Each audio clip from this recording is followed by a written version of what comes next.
The medical deck corridor smelled of antiseptic and sweat. People sat against the bulkhead with thin bags on their laps. They waited for their turn like a verdict that could not be appealed. Gauze was cut in half to make it last.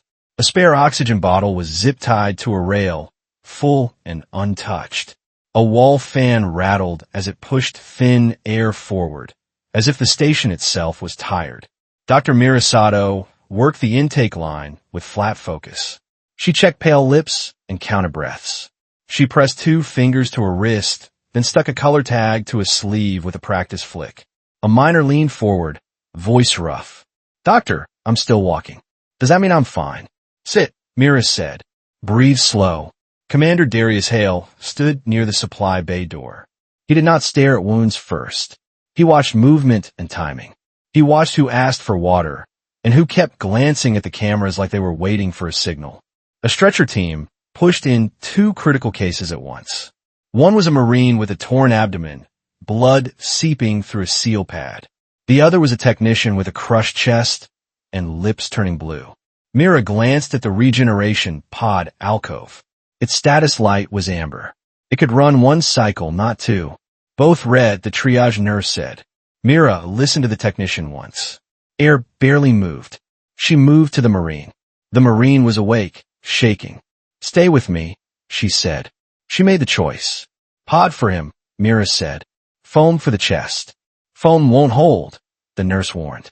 "Then brace him," Mira replied. "We have 1 pod." They rolled the Marine toward the pod. Mira grabbed a hemostatic foam canister and pressed the pad down. The foam expanded and hardened, sealing what it could. The technician fought for air anyway.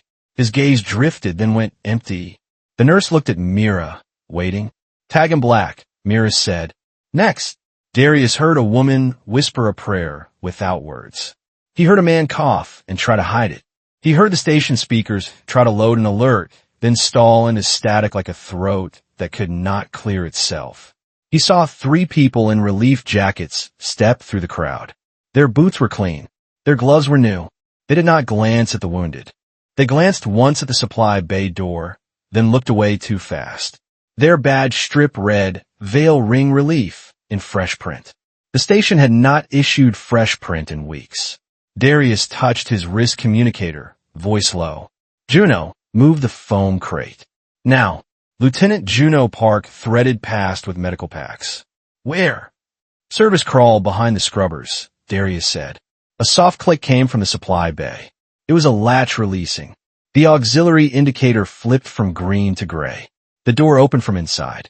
Darius slid his hand under his jacket and felt the cold grip of his sidearm. 2 escorts on the far rail saw his signal and started walking, casual and fast. No siren sounded yet. That was worse. The first one through the door moved like a train boarder. He kicked the inner latch panel, and the supply bay went dark. A second hand flashed a jammer puck onto the wall. The third lifted his pistol and kept it low. "Open the vault," he said. A technician at the counter froze, palms up. "I don't have that clearance." "You do now," the man said. He pressed the muzzle into the technician's ribs. Mira turned at the sound. She saw the weapons, then the jammer, and she started to step back. The third attacker grabbed her wrist and yanked her behind him. His arm locked across her chest. He used her as a shield without thinking twice. "Doctor," he said into her ear. "Tell him to open it." Mira did not plead. She kept her voice steady.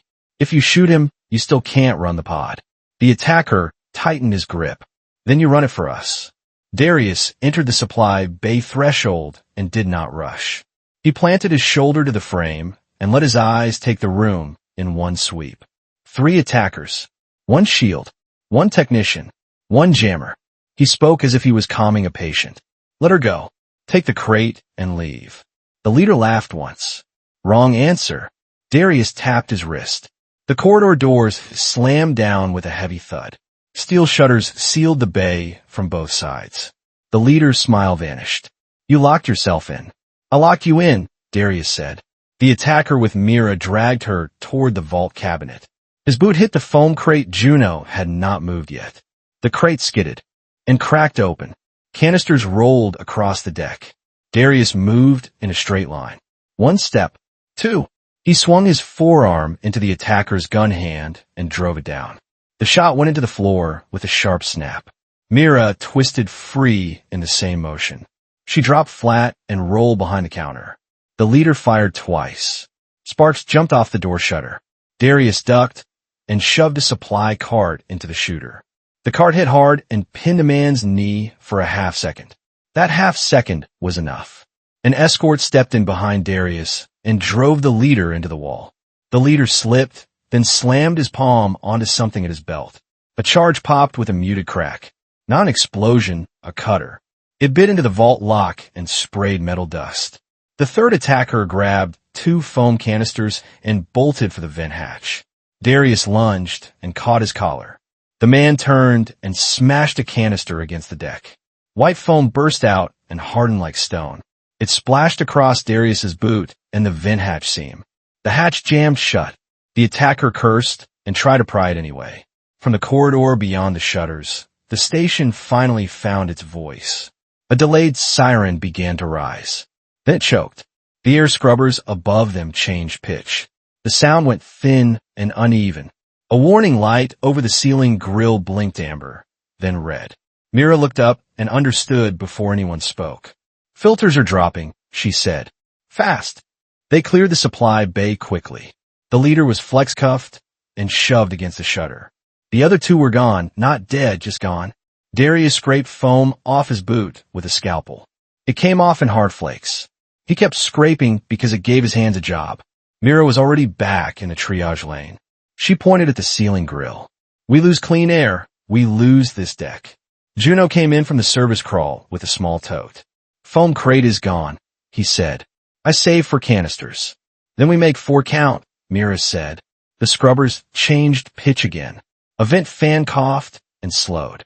The air felt warmer in a way that made people notice their own breathing. Darius keyed his wrist communicator.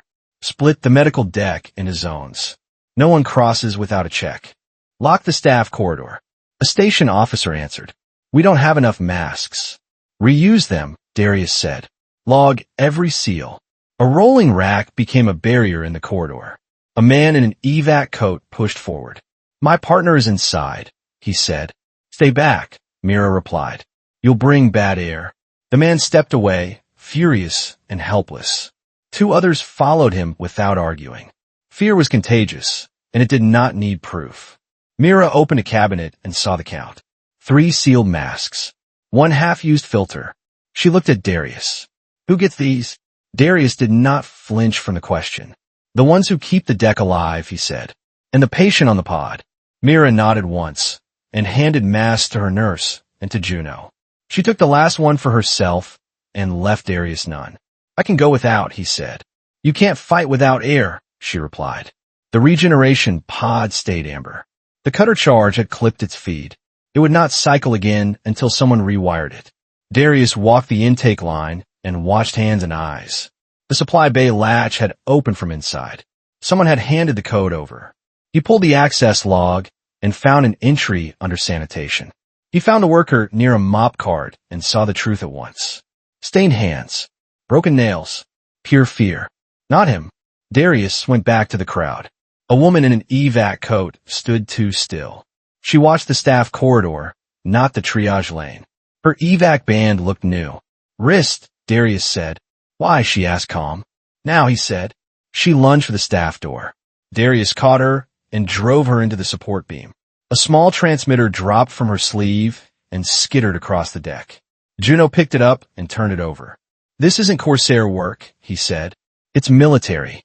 Mira looked at the device, then at Darius. "So this was only the first strike," she said. Darius pocketed the transmitter and felt the station around him tighten. "Then we hold," he replied, "because the next one will be worse." 1 hour later, the corridor outside triage had gone quiet in a new way. People still breathed, but they did it like stealing. Commander Darius Hale held the small transmitter in his palm. It felt too light for the trouble it carried. Juno Park stood close, eyes on the crowd, not the device. Dr. Mira Sato worked behind a rolling rack. She had a fresh stack of color tags and too few supplies. Her hands moved fast anyway. The air scrubbers above them kept hunting for a stable pitch. Each time they dipped, shoulders tightened across the deck. Darius opened the access log on a battered panel. One entry sat under sanitation, clean and ordinary. It did not match the transmitter in his hand. A sanitation worker pushed a mop cart past the line. His gloves were torn. His wrists shook. A woman near the wall pointed at him. He was in the supply bay earlier, she said. He disappeared when the shooting started. 3 people turned their heads. Then 6. Fear found a target and spread. The sanitation worker froze. I did not do anything, he said. I cleaned vents. I cleaned floors. A man with a bandaged shoulder stepped forward. My brother died in this line, he snapped. And you were hiding. Darius raised one hand. Back, he said. This is not a trial. The man did not step back. He looked at the mop cart like it held answers. He reached for the handle. Darius moved between them without drawing his weapon. He placed his palm on the cart and pushed it away. His voice stayed low. If you touch him, you slow Triage, Darius said. If you slow Triage, more people die. The crowd held its breath. Mira did not look up. She kept tagging patients and calling the next name. Juno leaned toward Darius. Wrong guy? He asked. Darius watched the sanitation workers' eyes. They were terrified and unfocused. A trained infiltrator would be calmer. Darius spoke again. Show me your badge, he said. The worker fumbled it out. The chip was old, worn, and real. Darius nodded. Go to the far rail, he said. Seat. Keep your hands visible. The worker obeyed, shaking. A woman hissed at Darius. So we let traitors walk. Darius met her stare. We do not make enemies out of the wrong people, he said. Not in here. A thin alarm chirped once, then died. The panel by the Regeneration pod blinked amber. Someone had been trying to bring it back online. Mira glanced at the pod and frowned. It should not be drawing that much, she said. Juno followed her gaze. A service hatch near the pod was not fully seated. The seam was off by a finger width. Darius walked there and crouched. He ran a gloved hand along the edge. Warm air leaked out, steady and deliberate. He eased the hatch open an inch. A tiny optic bead stared back at him from the dark. A micro camera taped to the inner frame. Darius did not rip it free. He closed the hatch again and stood. Someone is watching the pod, he said, and they want it fixed. Mira's mouth went tight. They want our only lifeline, she said. Darius looked at Juno. Quietly, he said, find where that feed goes. The air got worse before it got better. A fan on the ceiling coughed, then spun down. The corridor lights dimmed for a heartbeat, then surged bright. The station was rationing power in the open. Mira had moved triage into 2 lanes. 1 lane for bleeding. 1 lane for breathing. A medic brought in a patient with cracked ribs and a wet cough. Mira listened once and shook her head. He needs clean air, she said. We do not have it. The patient's partner grabbed Mira's sleeve. You have masks, she said. Give him one. Mira pulled her sleeve free. Those masks keep this deck running, she said. If the deck fails, nobody gets air. The partner's face hardened. You are choosing strangers over him. Mira did not argue. She pointed to a nurse who was sealing a filter on a vent. That nurse keeps your husband alive too, she said. The partner started to shout. Darius stepped in beside Mira. Listen to her, he said. Help her, and he has a chance. The partner trembled, then nodded once. She backed away and sat on the floor. Juno returned with grease on his hands. They bridged a line from the pod panel, he said. Feed goes into the duct grid. Darius's jaw tightened. Corsairs, he said. The deck speakers clicked. A calm recorded voice played over the corridor. Emergency notice. Ventilation will cycle in 5 minutes. Proceed to the nearest shelter zone. People looked up, relieved. Then the voice repeated with the same calm cadence. Mira's eyes snapped to Darius. That is not our system voice, she said. Darius hit the risk communicator. Cut public audio on medical deck, he ordered. Now. Static answered him. The Corsairs had the channel again. They recorded. Voice continued. Proceed now. This is mandatory. 2 men surged toward the nearest shutter door. Others followed, pressing close. The line bent and started to buckle. Darius saw the pattern. Controlled panic. Move bodies where you want them. He vaulted a bench, and planted himself in front of the shutter. "Stop," he said. Someone shoved him. A second shove hit his shoulder. Darius did not shove back. He raised his voice just enough. "That message is fake," he said. "Stay in your lanes." A woman screamed. "They are lying. They are killing us." The crowd pushed again. Juno grabbed a wall mic that still had local power. He spoke into it, voice rough but clear. "This deck has 2 safe zones," Juno said. "Blue tape on the floor marks them. If you rush the door, you will trap yourself." People hesitated. Not all, but enough. Darius turned and saw a man in a relief jacket at the back. The man was not panicking. He was watching his shutters, counting. Darius stepped toward him. The man reached under his jacket and threw a small puck. It clanged against the vent grill near the ceiling. A hiss followed, sharp and wet. Mira smelled it and swore under her breath. "Solvent," she said. "It will eat the filter mesh." The vent fan above them whined, then died. A red light blinked. The scrubber pitch collapsed into a thin rattle. Darius sprinted for the service ladder. His escort fired once. The attacker dropped behind the crowd and vanished. Darius climbed 2 rungs, reached the grill, and yanked it down. The puck was already biting through the mesh. He grabbed it with his glove. The solvent burned through in seconds. Pain flared up his palm. He clenched anyway and ripped the puck free. He threw it into a sealed bin and slammed the lid. His hand shook. He kept it hidden. Mira looked up at him. "You are hurt," she said. "It is a hand," he replied. "We still have a deck." But the red light stayed on. Clean air was dropping fast. Juno ran to Mira with a tablet. "We lost Zone 2 oxygen feed," he said. They hit the manifold. Mira stared at the lanes. If she moved everyone, Triage would collapse. If she stayed, half the deck would choke on bad air. "Bleeding stays," she said. "Breathing moves." "Now, the partner with." The cracked rib patient looked up. "You're moving him?" she asked. Mira met her eyes. "I'm trying," she said. Darius flexed his burned hand once. Then he keyed his wrist communicator with the other. "Corsairs want us to open doors," he said. "Do not open anything." Darius built the trap with what the station still had. He moved his escorts off the obvious corridors. He left one shutter half-cycled, like a mistake. He asked Juno to push a foam crate into view, then cover it with a tarp. Juno frowned. "That is bait," he said. "Yes," Darius replied. "And we are out of patience." Mira kept Triage running while they staged the ambush.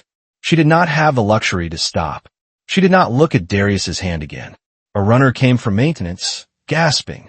"We can bring 1 scrubber back," he said, "but we'll pull power from a pod." Mira hesitated. The pod was still their fastest save, but the deck would fail without clean air. "Scrubber first," she said. "What waits?" Someone in the crowd cursed her name. Someone else said nothing and held a stranger's head up. The station lights dipped. A fresh hum rose through the vents. Not clean, but better. Darius watched the half-cycled shutter. He waited for greed. It came. 2 Corsairs slipped in through the service crawl, fast and quiet. They moved toward the tarp like wolves. One carried a compact cutter. One carried a jammer. Juno was tucked behind a bulkhead with a shock batten. His knuckles were white. Darius let them take 2 steps past the line. Then he dropped the shutter all the way. Steel slammed down behind them. The Corsair spun. Darius hit the jammer hand with his burned palm, using pain as force. The jammer skittered away. Juno surged forward and drove the batten into the cutter arm. The cutter clattered to the deck. The Corsair, with the cutter, tried to run. An escort tackled him, hard, and pinned him. The second Corsair threw a smoke bead. It burst into gray haze. Darius did not chase the haze. He went for the crawl hatch. He slapped a magnet clamp onto it and locked it. No escape that way. The smoke thinned. The second Corsair was still there, coughing. Darius leveled his sidearm. "Who paid you?" he asked. The Corsair laughed, then spat. "You think we care about your sick?" Darius stepped closer. "I care about who is watching my pod," he said. The Corsair's grin faded by a fraction. Juno hauled the first Corsair upright. A patch on his inner sleeve flashed when the tarp shifted. A stylized crest, clean and official. Not a pirate mark. Mira arrived, drawn by the noise. She looked at the crest and went still. "That is not theirs," she said. "It is Dominion." Darius stared at the symbol. The cold in his gut was worse than the burn in his hand. They dragged the Corsairs to a sealed storage room. The deck kept humming, barely. For a moment, no one spoke. Mira leaned against the wall and closed her eyes for 2 breaths. Juno looked at Darius's hand, finally. "You should let her treat that," he said. Darius shook his head. After, he said. A new tone cut through the corridor speakers. This one was clean. "No static. No estute." A woman's voice followed, calm and precise. "This is Commissar Celine Var of the Valorum Dominion," she said. "We have assumed humanitarian oversight of Vale Ring. We are here to prevent further loss of life." Mira opened her eyes. Darius did not move. "Stand down your weapons," Celine Var said. "Prepare to transfer all advanced medical assets for proper protection." Darius looked down the corridor at the triage lanes. People listened because the voice sounded safe. He leaned toward Mira and spoke low. "They want our lifeline," he said. Mira nodded once. "And they will call it mercy," she replied. Commissar Celine Var did not sound like a pirate. She sounded like a nurse who had learned how to hold a knife. Her voice came through every speaker on Vale Ring, clean and steady. It carried over the hum of scrubbers and the soft chaos of Triage. "This station is under humanitarian oversight," she said. "We will prevent further loss of life." People in the corridor lifted their heads. Some faces softened with relief. Others tightened, because relief that arrives late usually carries a price. Commander Darius Hale watched the crowd instead of the ceiling speakers. He watched who leaned toward the message and who leaned away. Dr. Mira Sato kept working. She sealed the dressing with the last strip of adhesive, then moved to the next patient without a pause. Celine Var continued, calm as a chart reading. "All advanced medical assets will be transferred to protected custody," she said. "This includes regeneration systems, hemostatic compounds, and personnel required to operate them." A man near the wall laughed once, sharp and bitter. "Protected custody," he muttered. "By them," a woman with a bandaged arm whispered. "If they bring oxygen, I do not care who signs the form." Celine Var's tone stayed warm. "We will also standardize triage," she said. "Care will be delivered by priority and compliance. Those who impede stabilization efforts will be reclassified as security risks and removed from treatment lanes for the safety of others." That was the detail that landed like a weight. It sounded reasonable. It sounded like order. It sounded like a way to turn hunger and fear into a leash. Darius stepped closer to Mira. He kept his voice low. "Compliance," he said. "That is the trap." Mira did not look up. "They will call it efficiency," she replied. "And people will believe it, because they are tired." A docking alert chimed on a panel, not the speakers. A new ship had match rotation and locked to Vale Ring's outer ring. The ship did not request permission. It announced presence. Juno Park came in from the corridor junction, breathing hard. "Visual is up," he said. "Dominion shuttle, hard white hull, no markings except their registry. They're already in the approach tube." Darius felt the station's thin air in his lungs. He forced his voice to stay even. "Seal medical deck," he said. "Not all of it. Seal the supply bay and the pod alcove." A station officer hesitated. "If we seal too much, the lanes will collapse." "We do not collapse," Mira said. "We narrow." The approach tube cameras switched to a new feed. Dominion personnel walked with controlled speed, boots quiet, helmets clipped to their belts. Their medic insignia looked clean enough to be trusted by anyone who wanted to stop thinking. At the front was a woman with silver hair pulled tight. She did not smile as the camera tracked her. "Celine Var." She spoke again, now on a local channel, as if she were already inside. "Commander Hale," she said. "Dr. Sato, we request a meeting to coordinate transfer and patient care." Darius keyed his wrist communicator. "Your request," he said. "You also docked without clearance." "A necessity," Celine Var replied. "Your station is in a degraded state. We are preventing a cascade failure." Mira finally looked up. Her eyes were flat. "You are preventing us from choosing our own patients," she said. Celine Var's voice stayed gentle. "I am preventing you from losing all of them." Behind Darius, the crowd shifted. People listened. The ones who had been angry at Darius earlier now watched him like a judge. A man called out, loud enough to carry. If they can bring meds, let them. We cannot breathe in here. Darius raised his voice without shouting. We do not hand our last lifeline to strangers with guns, he said. Not while our patients are on the floor. Celine Var answered him with the same soft certainty. We will not remove care, she said. We will improve it. The Dominion Triage protocol is tested. It will save more lives than improvisation. The station lights dimmed for a heartbeat. A scrubber fan coughed, then recovered. It was a reminder that time was not on their side. A second alert flashed on Juno's tablet. External traffic control had changed. Vale Ring's docking lanes were now listed as closed. Not by the station, by an outside authority. Juno swallowed. They are locking the ring, he said. A blockade. Celine Ver said it like a kindness. For your safety, all inbound and outbound traffic is suspended, she said. Do not attempt to leave. Do not attempt to move assets. We will distribute supplies once inventory is secured. Darius understood the move. It was not a threat. It was a cage with soft walls. He glanced at Mira. That is the official seal, he said. They're making it legal. Mira's jaw tightened. Then we make our refusal visible, she said. Darius met Celine Var in a narrow conference pocket off the medical deck, a space that smelled like old plastic and overheated circuits. He brought 2 escorts. She brought 3 Dominion personnel, one of them clearly security, the other 2 dressed as medics. Celine Var looked at Mira first. Dr. Sato, she said, your outcomes are impressive, given your constraints. Mira did not return the politeness. My outcomes are fragile, she replied, because you are tightening the constraints. Celine Var folded her hands.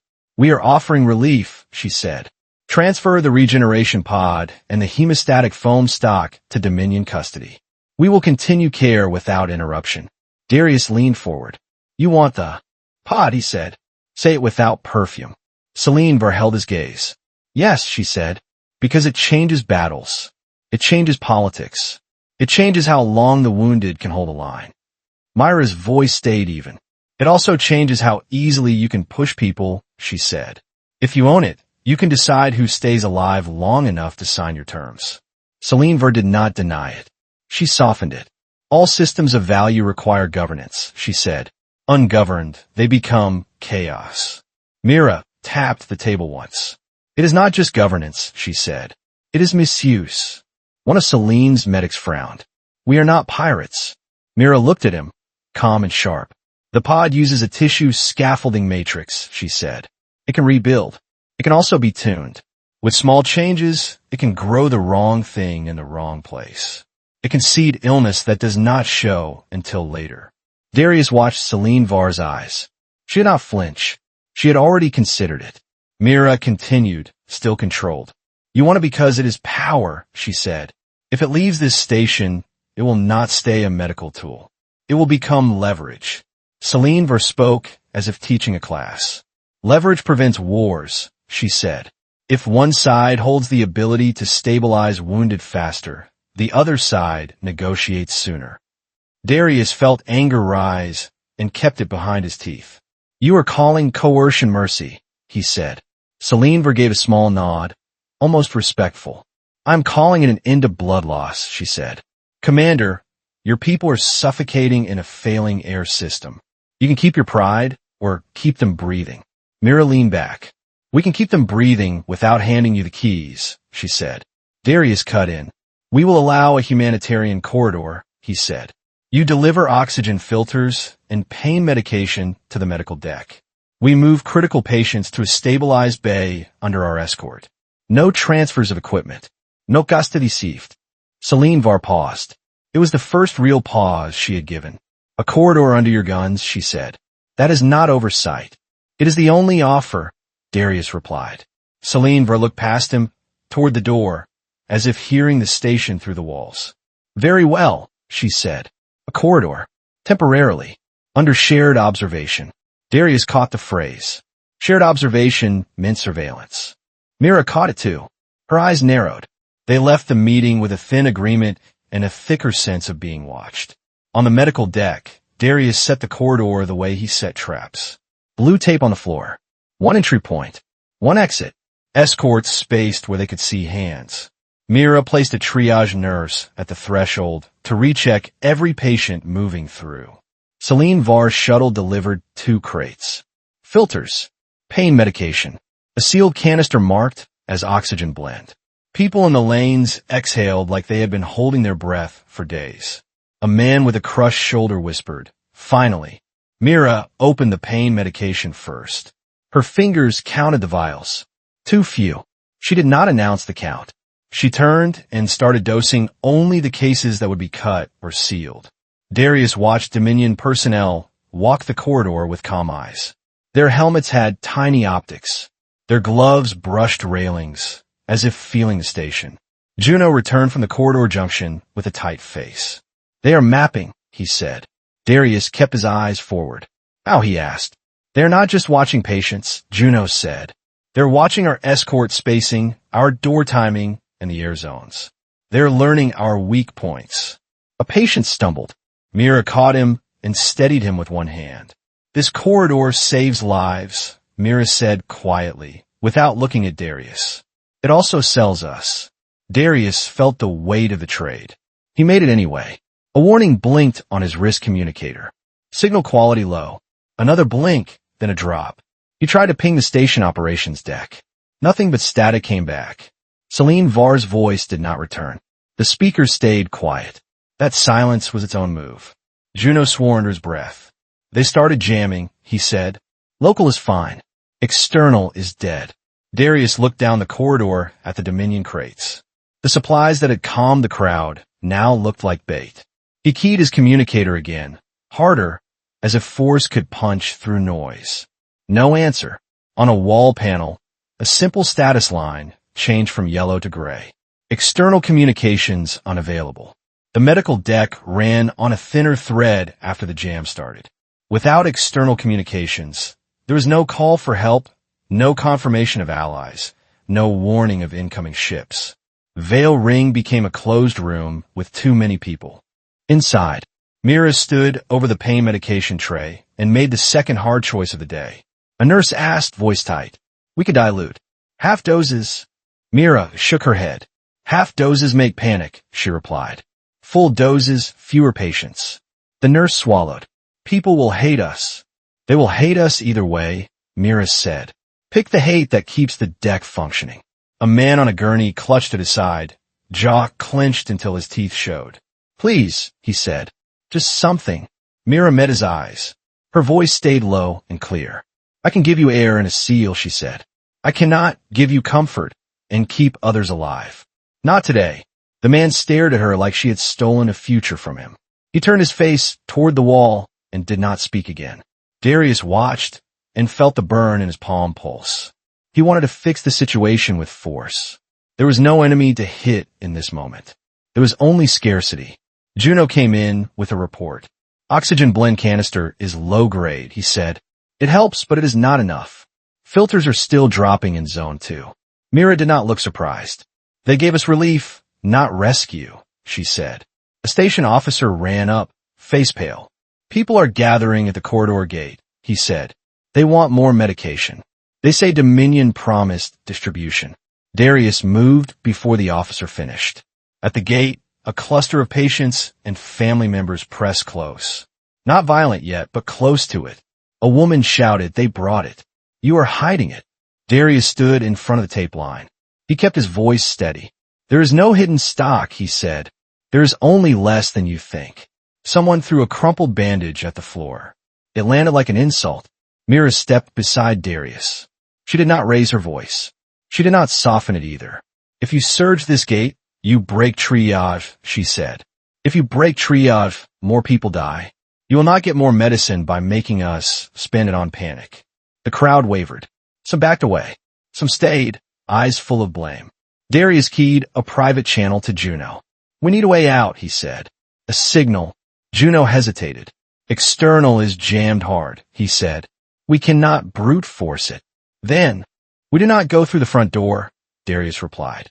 He remembered the station schematics from older days, before Vale Ring became a refuge and a target. There had been a maintenance relay used when the main communication spine failed. It was obsolete. That was why it might work. Darius pulled Juno into the service crawl. The air was hotter here, metal sweating under thin insulation.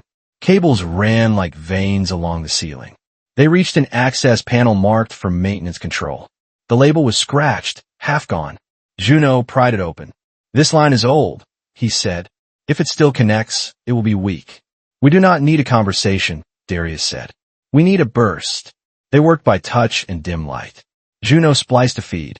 Darius held a flashlight with his burned hand and ignored the sting. A low hum rose through the cable. A tiny status diode blinked once, then again. Juno exhaled. "It is alive," he said. Darius recorded a short packet. Station identity. Medical deck status. Dominion blockade. Request for immediate escort and legal challenge. He added the symbol Juno had seen on the Corsair sleeve, because symbols travel faster than stories. Juno launched the burst.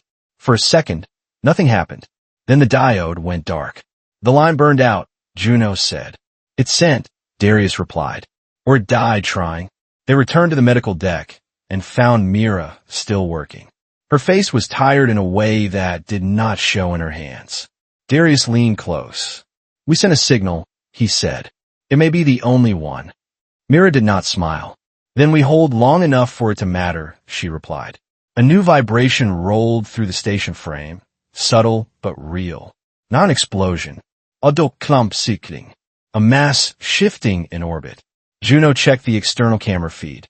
His eyes narrowed. "More ships," he said. "Dominion, forming a ring. They are not leaving." Darius looked down the triage lanes at people who wanted to believe the calm voice on the speakers.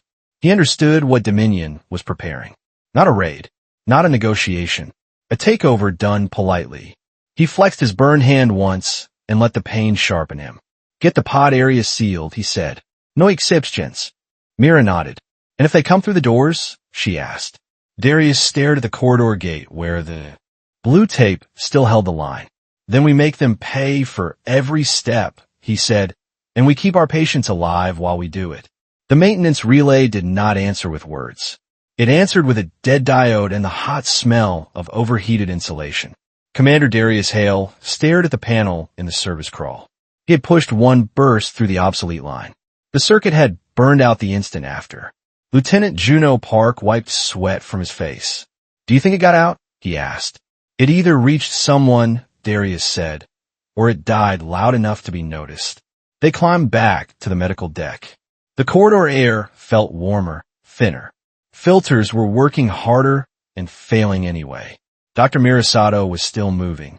She shifted patients between lanes and spoke in low, blunt phrases. Her hands did not slow.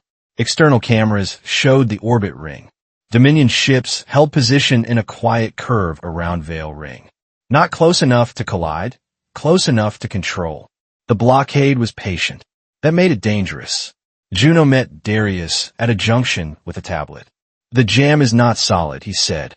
"There are narrow openings, seconds at a time." Darius watched the spikes on the graph. "Someone is listening," he said. He made a counter move without announcing it. He ordered one inner hatch to cycle as if it were failing. He had maintenance leave a panel open near that hatch. He placed a sealed crate beside the door, labeled as medical foam. Mira stepped close. "That corridor feeds a lane," she said. "We clear the lane first," Darius replied. "We pay a small price to avoid a fatal one." A rumor moved faster than oxygen. Some in the corridor said the Dominion would bring clean air and real pain medication. Others said the Dominion would take the pod and leave them to rot. Darius heard both and let neither become a riot. He pulled a station recorder from a wall kit and clipped it to his vest. "Log everything," he told the officer beside him. "Door codes, camera feeds, their tools. If they call this humanitarian, we show the knife." Mira handed Juno a fresh wrap and pushed him back toward a lane. "Move," she said. "If your arm stiffens, you waste my time." Juno gave a tight nod and obeyed. They shifted. Patience quietly. The move earned glares and muttered curses, but it kept order. Minutes later, two figures appeared in the approach tube on camera. Clean suits, tool packs, calm posture. Inspection team, a station officer said. Darius watched their hands. One carried a probe. The other scanned the ceiling corners. They crouched by the open panel and slipped a lead into the wiring. They were not inspecting. They were owning the hatch. Darius waited 10 seconds. Then he triggered a secondary lock from a hidden console. The hatch dropped hard. The Dominion team froze. Juno and 2 escorts stepped out of a side access and held them at gunpoint without firing. One officer raised his hands. "This is an obstruction of humanitarian operations," he said. "It is a security operation," Darius replied. "You are in a restricted deck." The second officer twisted fast and tried to pull a cutter from his sleeve. Juno jerked back, but the blade opened his forearm. Blood ran in a thin line. Darius struck once, sharp and controlled, and knocked the cutter away. The officer hit the deck and stopped fighting. Mira arrived, saw the cut, and sealed it in seconds. "Do not bleed on my floor," she told Juno. Darius looked at the 2 Dominion officers. Not pirates. Trained. That meant a denial was already written. He leaned close to the conscious one. "You came through a tube," he said. "Next you come through a door. After that, you come through the law." The officer said nothing. Silence confirmed the plan. A fan in Zone 2 coughed and seized. The sound stopped, and the silence made people notice their own breathing. Darius looked at the sealed hatch and the bait crate. The small move had cost him a cut and a few minutes. It had also proven the Dominion would not wait. He keyed his communicator. "Rotate guards every 20 minutes, he said. "No one stands still long enough to be measured." On the external feed, the Dominion frigate slid closer by another fraction. The orbit ring tightened. Darius felt Vale ring shiver under tiny adjustments. "They're setting the board," he said. Dawn did not exist inside Vale ring. Time passed by battery levels and breath counts. Darius turned the medical deck into a moving grid. If the Dominion watched doors, he would stop relying on doors. He and Juno built a mobile care team, 2 gurneys with shock absorbers, a compact oxygen cart, a hard case of antibiotics and seal pads, 1 portable monitor that could run on a hand crank if power dropped. They pushed the convoy through service corridors the crowd did not know. The wheels squeaked because nothing had been serviced in weeks. Mira hated the idea at first.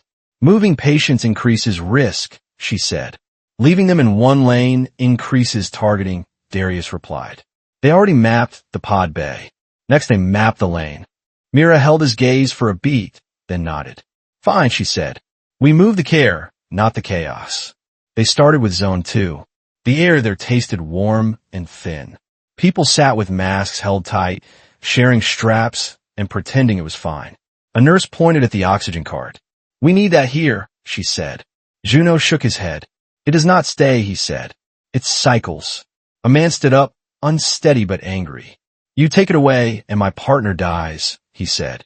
Darius stepped between the man and the cart. He did not touch him. He did not raise his voice. "Your partner dies if we lose the whole deck," Darius said. "We are keeping the deck." The man glared. "You're keeping your rules." Darius made himself still. "I'm keeping your lungs," he said. Mira knelt beside a woman with infected stitches. The wound smelled sweet and wrong. A man beside her held his forearm in dirty cloth. He watched Mira with desperate eyes. "Doctor, I can wait," he said. "Give it to her." "You can wait longer than she can," Mira said. She gave the woman a full dose. Then she sealed the man's wound and tagged him for the next cycle. Mira moved to the next patient. "Antibiotics are low," the nurse warned. Mira did not look away. "I know," she said. "Give her a full dose." The nurse hesitated. "Then we short 3 others?" Mira nodded once. "Then we short 3 others." A station volunteer followed the convoy, eyes wet. "People are saying you are saving the soldiers first," he said. "They are saying you are picking favorites." Mira looked up at him. "I'm saving the ones who can be saved with what we have," she said. "That is not favoritism. That is math." The volunteer flinched at the bluntness. Darius saw the fear. Behind it, fear needed stories. Dominion would provide them. They reached a small junction where 3 corridors met. A line had formed there, not for triage, for argument. 2 groups faced each other. One wore work suits, The other wore evac coats. Both looked broken. A woman shouted, "They took our oxygen." A man shouted back, "You hoarded masks." Juno tried to slip the cart through. A hand grabbed the handle. Darius stopped and placed his burned palm on top of the hand. Not hard. Hot enough to make the point. "Let go," he said. The hand released. He looked at both groups. "If you fight here, you block care," he said. "If you block care, the Dominion wins without firing." Someone scoffed. "You keep saying their name like it matters." "It matters," Darius replied, "because they're watching us argue." Mira stood and faced the crowd. Her voice stayed low but carried. "I will make a deal," she said. "You help us move patients. You keep this junction clear. In return, you will see where the oxygen goes each cycle. No secrets." A man in a work suit frowned. "We do not trust you." Mira nodded. "You do not have to trust me," she said. "You have to trust your own eyes." The tension loosened by a fraction. People stepped back. The convoy moved.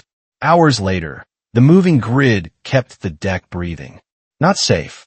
Breathing. Then the warning came. A maintenance technician ran up, face pale.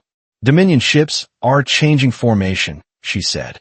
"They are aiming sensors at Kepri's surface grids." Juno blinked. "The planet?" he asked. The technician nodded.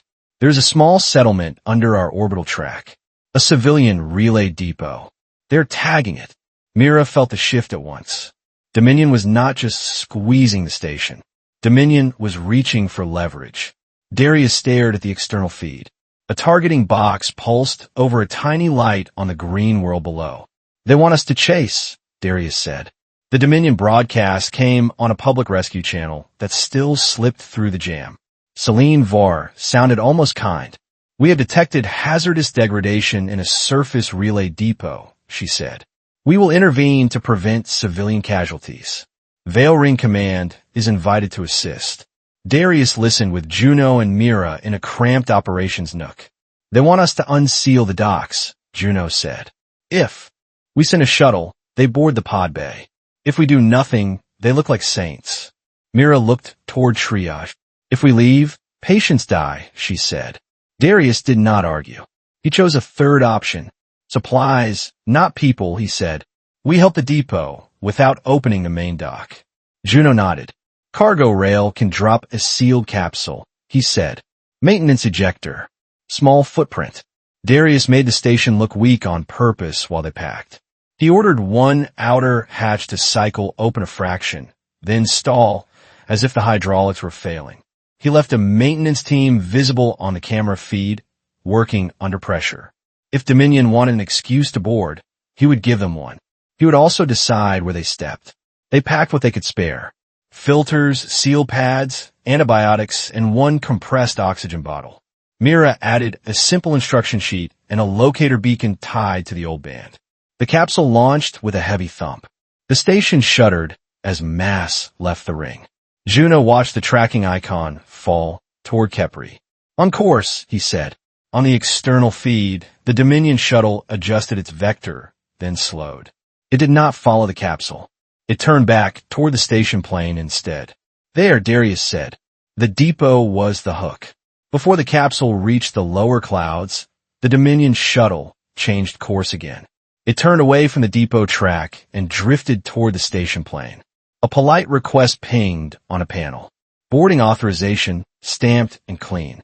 Celine Ver spoke directly to Veil Ring. "Commander Hale," she said, "your station is failing. We are boarding to secure the regeneration system and stabilize your population." Darius keyed a local channel. "All teams to inner shutters," he said. "Hold the pod bay." Dominion boarders moved into the approach tube, confident. Their body cameras were visible. Their posture said this would be recorded as order, not violence. Darius waited until the first crossed the threshold. Then he dropped the inner shutter behind them and flooded the tube with foam through a service port. The foam expanded and hardened. It did not kill. It trapped. The boarders shouted into their communicators. Darius could not hear the words. He did not need them. They were calling for the next tool, the next claim, the next justification. A cutter whined against the seal and slowed as foam. Clogged it. In Triage, the scrubbers dipped again. Mira held a mask to a patient's face with her own hand. She did not look toward the shutters. Juno leaned close. "We are buying minutes," he said. "Minutes is what we need," Darius replied. A narrow carrier punched through for half a second.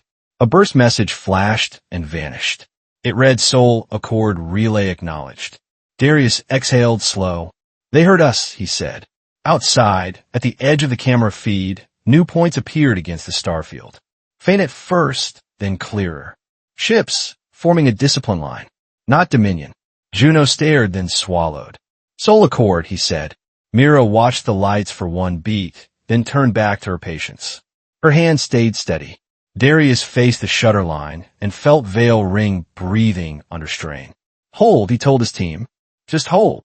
Soul Accord arrived as a disciplined line of drive flares, muted and controlled. 3 ships slid into a protective arc between Vale Ring and the Dominion Ring. Dominion frigates adjusted in reply, slow and deliberate, as if the space around the station belonged to them. On the medical deck, Commander Darius Hale watched the orbit feed on a plane panel. He kept his voice calm for the people who could hear him through bulkheads. "All inner shutters stay down," he told his security net. "No doors. No transfers." Lieutenant Juno Park stood beside him, forearms still wrapped from the cutter nick. "They heard our burst," he said. "Soul Accord is close, but they are not in control yet." Dr. Mira Sato was already back in triage. The regeneration pod had gone gray when the grid sagged. She did not complain. She adapted.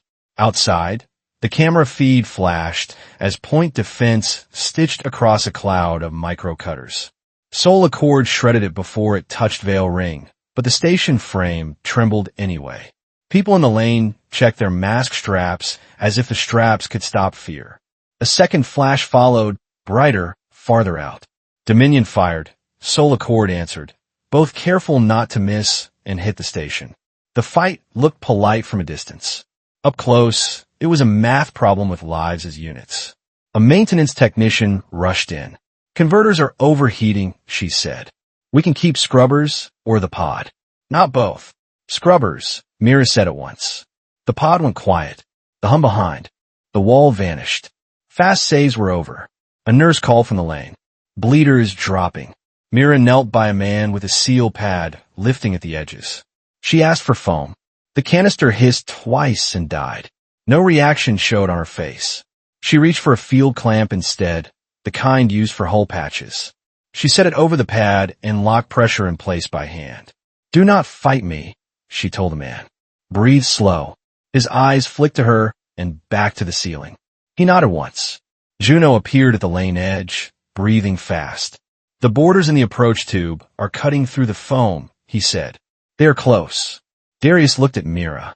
She did not lift her hands from the clamp. 2 minutes, she said. Darius ran to the shutter corridor and took the last foam injector hose. He pumped fresh foam through a service port, sealing gaps and choking the cutter bite. The whine turned into a frustrated scrape. A voice came through the tube speaker, controlled and cold. "Commander Hale, you are obstructing humanitarian stabilization." Darius leaned in. "You are stealing care," he replied. The voice changed by a fraction. "We have your engineer. Transfer the regeneration system and remaining hemostatic stock. We trade her back." "Proof," Darius said. A video feed forced its way through the jam for a few seconds. A woman sat bound on a steel deck, bruised awake. She looked straight into the camera. "Do not give them the pod," she said. The feed died.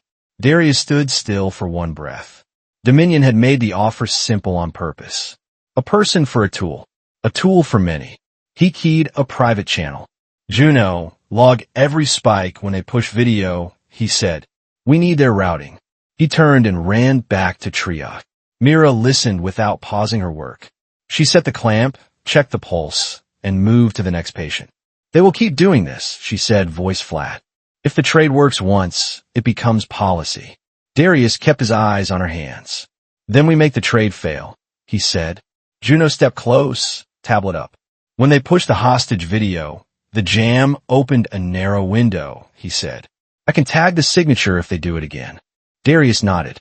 "We give them a stage," he said. "Hey, hand over they want to record." We choose the exchange point. We pull the hostage through a service hatch, and we send Sol Accord the record while the window is open. Mira finally looked up. We do not move the real pod, she said. We do not, Darius replied. We move a shell. Juno swallowed. Storage for has a maintenance cradle, he said. Wrong internals, right silhouette under a tarp. The lane behind them tightened with a new argument. A patient with fractured ribs begged for pain medication. A nurse held the last vial tray like it was a weapon. Give it to me, the patient said. His voice was steady, which made it worse. I cannot breathe through this. Mira crouched and listened once. She looked at his nails, the color at the edges. You can breathe, she said. It hurts. That is not the same. The patient stared at her. So I suffer, so someone else can sleep? Mira did not soften. So someone else can be cut without shock, she said. And so you do not stop breathing when the scrubbers dip again. The patient turned his face away. Anger stayed, but did not turn into a riot. Mira moved on. Darius stepped into the corridor where a small crowd had gathered. He spoke loud enough to carry, not loud enough to spark panic. They're using a hostage to steal what keeps this deck alive, he said. If you force doors open, you help them. A man shouted back, angry and afraid. And if we do nothing, she dies. Mira spoke from behind him, sharp as a scalpel. If you open the door, you do not save her, she said. You only teach them the price. The crowd did not agree. It did stop pressing. A clip message slipped through, thin and clean. Sol Accord to Veil Ring. We see the blockade. Hold. Do not transfer medical assets. Darius felt his chest loosen. They're listening, he said. He opened a channel to the tube speaker. Commissar Celine Var, he said. You want a recorded handover. You will release the hostage first, through a hatch I control. Then you get the pod housing. Celine's answer was smooth. Agreed, she said. Cooperate, and you will be stabilized. Darius looked at Juno. Build the theater, he said. Mira turned back to her patients. And keep my lanes breathing, she said. The handover corridor became a narrow set. Lights dim, cameras angled. A tarp covered the maintenance cradle. Empty foam canisters were boxed to look full. It was close enough for a distant lens. Juno wired a recorder into the corridor panel. His finger hovered over the capture trigger. The tremor in his wrapped arm got worse each time the station shook. On the other side of the shutter, Dominion boarders stopped cutting. They were waiting to step into the story. Celine Var spoke through the tube speaker. Proceed slowly. No weapons aimed. Darius walked to the service hatch near the floor, the one he had chosen because it was ugly and hard to film. He kept his sidearm holstered. Release her now, he said. Celine paused. Open the shutter 1 meter, she replied. No, Darius said. Through the hatch. Silence stretched. Outside, Sol Accord and Dominion traded another control burst. The station lights dipped, then came back at half strength. A few people in the lane cried out, then went quiet when nothing else failed. Then the hatch latch clicked. The engineer crawled out, shaking, wrists raw. Darius grabbed her under the arms and pulled her behind his line. An escort slammed a shield plate over the hatch. At the same instant, Dominion pushed the video feed again. The jam opened. Juno hit capture. He tagged the routing spike, time-stamped clean. Darius raised his wrist panel and transmitted the package through the same opening. Hostage feed. Demand terms. Dominion routine signature. Celine Var heard the change in the air. Proceed with the transfer, she said, sharper now. Darius did not move the cradle. Instead, he spoke into the corridor speaker, loud and clear for the station cameras. Dominion seized our channels, boarded without clearance, and took a civilian hostage to steal medical systems, he said. Sol Accord now has the record. Outside, the orbit feed changed. Sol Accord ships tightened their line. A legal channel cut through the noise, official and sharp.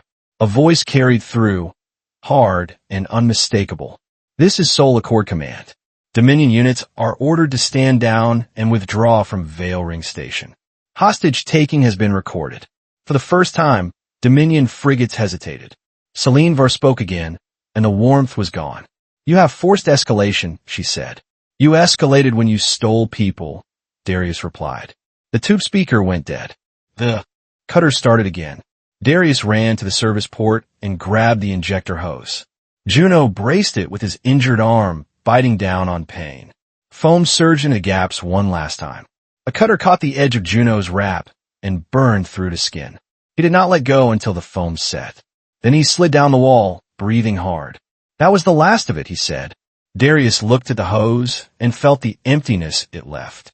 Then we hold with steel, he replied. In triage, Mira worked through another power dip. Emergency strips lit the floor. The pod stayed dark. She sealed wounds, rationed antibiotics, and gave full pain doses only to those she had to cut or stabilize. A patient cursed her under his breath. Mira kept going anyway.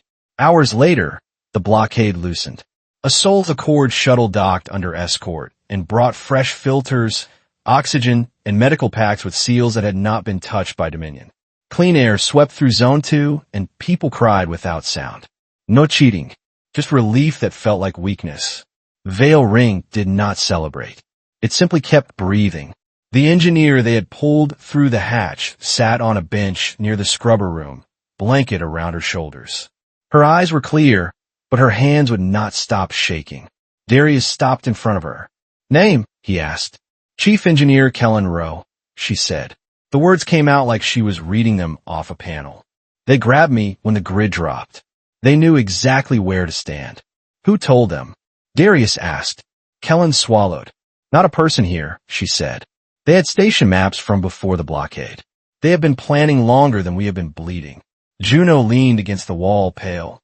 Did they say anything? He asked. Kellen nodded once. They're moving ships to the Kepri corridor, she said. They're calling it humanitarian enforcement. They want the lanes, not just the pod.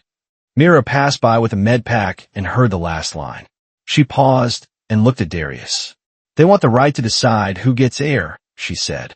Darius felt the truth settle. Dominion did not need to win every gunfight. It only needed to own the rules. On the external feed, Soul Accord issued a second command, tighter and louder than the first. Dominion. Ships began a slow withdrawal. Not routed, just repositioned. They were leaving the orbit, not the war. After the first supply wave, Darius found Juno sitting by an empty rack. His wrap had been replaced. His arm shook when he tried to lift the case. We kept the pod, Juno said. We did, Darius replied. Juno stared at the empty slots where foam and filters had been. We paid for it, he said. Darius reached for the rack out of habit, found only cold metal, and let his hand drop. For a moment, he and Juno listened to the scrubbers and nothing else. The quiet was heavy because it meant the shooting had moved away, not ended. Mira passed them, sleeve stained, face tired. She did not stop. Doctor, Darius said. Mira paused for a breath. Keeping it is not the end, she said. It is the reason they will return. Darius nodded. Then we prepare, he replied. In the days that followed, patients and evacuees were moved in controlled waves to Soul Accord ships. The lanes thinned. The station hum steadied. The Regeneration pod light returned to amber, ready again, but no longer comforting. Darius walked the pod bay with Mira once, quiet. The pod sat behind glass like a promise that could be stolen.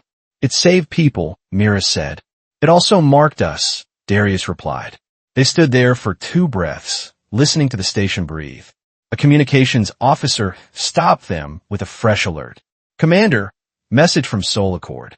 Darius read it on his wrist panel. It said, Dominion is withdrawing from this orbit. They are redeploying toward the Kepri corridor and outer humanitarian lanes.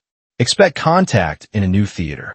Darius looked up as if he could see the stars through steel. So it was never about mercy, he said. Mira's voice stayed steady. It never is, she replied. Vale Ring had survived. That was not the same as being safe. On Vale Ring, the air finally ran clean again. The lights held steady. The corridors stopped shaking. But none of it felt like victory. Commander Darius Hale walked the medical deck one last time and listened to the station breathe. Every filter hum was a reminder of what almost disappeared. Every sealed bandage was proof that survival had a cost, even when you win. Dr. Mira Sato stood beside the Regeneration pod and watched its status light glow. It was still a miracle of engineering. It was also a target now, bright as a flare in the dark. The Dominion had pulled back, but they had not let go.